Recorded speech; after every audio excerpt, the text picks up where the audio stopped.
เครื่องไว้ก่อนถอยนี่ฮะถอยก่อนถอย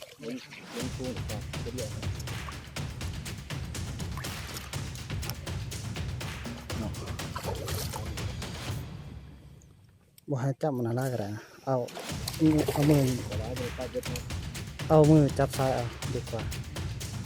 ย้อนอีกงานอีกโอ้ขนาด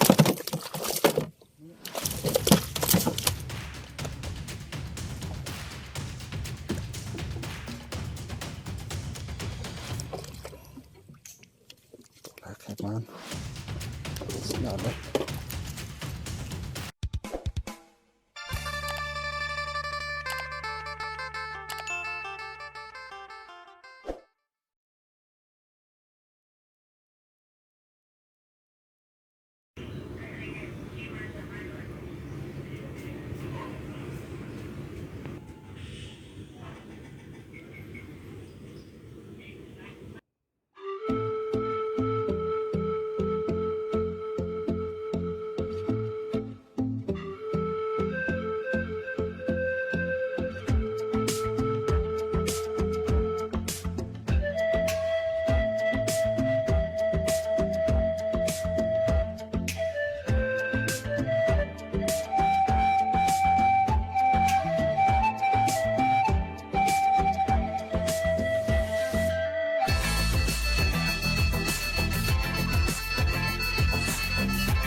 สบายดีพี่น้องยินดีต้อนรับเข้าสู่ช่อง Base 40 Channel เนาะวันนี้ลงมาเขื่อนเนาะขึ้นมาเขื่อนเซกมันหนึ่งออกไม้2 มื้อ 1 คืนพี่น้องตีประสูตรแล้วก็ใส่เบ็ดประกวดกลางคืนเนาะวันนี้เฮาได้มาหอดท่าเรือแล้วเนาะตอนนี้ก็กำลังเคลียร์เกี่ยวกับเรืออยู่อันนี้จัดที่เราจะใส่อันนี้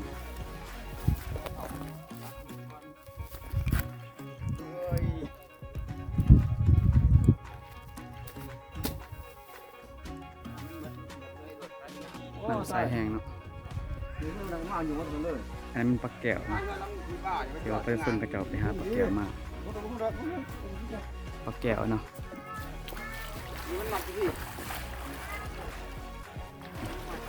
ไอ้น้องเขากำลังเคลียร์เรื่องเรืออยู่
เ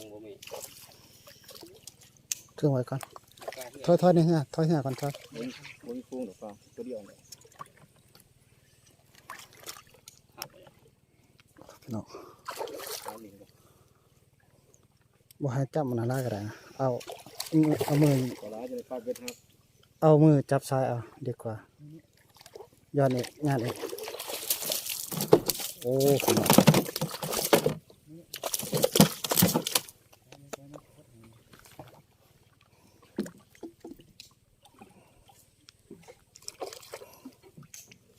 ตัวแรกแค่มัน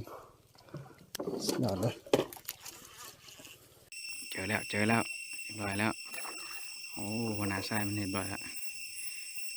กันเด็กกัดเลยแพ้ได้กัดเลยนะให้ ใส่เลยโอ้ใส่โล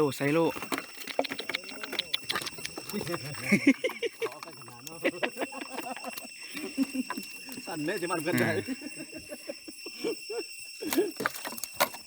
โอ้สุดยอดส่วนในหัวหน้าทรายโอ้สุดยอดเลยเจอนึงนุมันนึง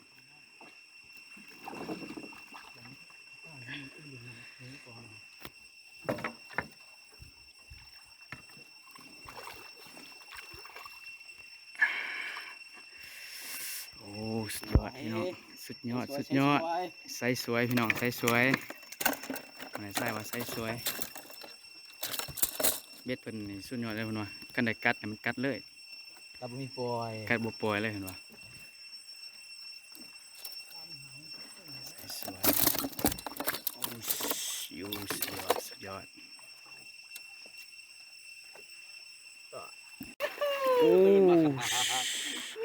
ตื่นมาเลยตัวนี้เนาะพี่น้องสุดยอดเลย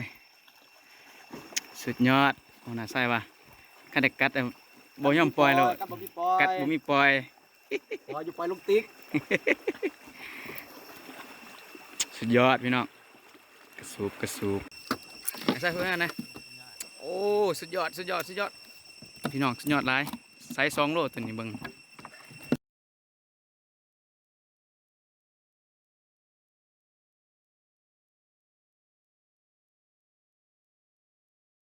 พี่น้องเฮาก็ตอนนี้เฮาก็ฮอดจุดพักแล้วเนาะเฮาสิ 2-3ตัว มื้อนี้เฮาสิพักจุดนี้เนาะยีดอนตัวนี้เนาะ เปล่า พักจุดนี้เนาะดอนเปล่าเนาะไอ้ทรายเนาะต้องหาว่าดอนเปล่าเนาะเอาเบิ่งผลงานสำหรับมื้อนี้เนาะเพราะว่าเฮาก็มาก็สวยแน่ละทำแน่แหละเพราะว่าเฮากะว่าตีมาแล้วก็เพื่อมาบอลพักเลยนี่ไซส์ใหญ่เนาะตัวนี้เนาะเสียงตุกโอ้สุดยอดพี่น้องสุดยอดประสูตรล้วนเลย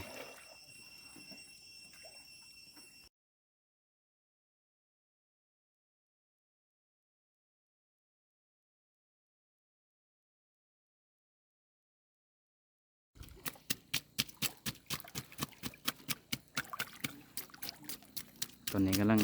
ซอเก็ตเนาะ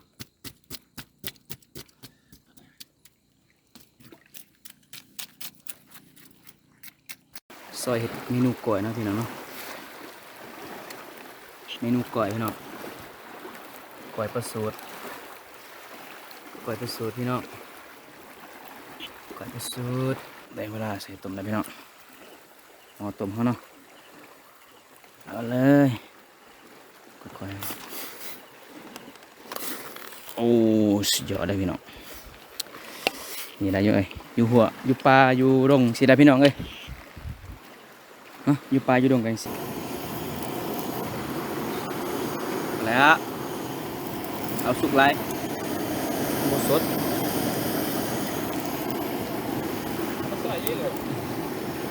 พอละ ไปแล้วมา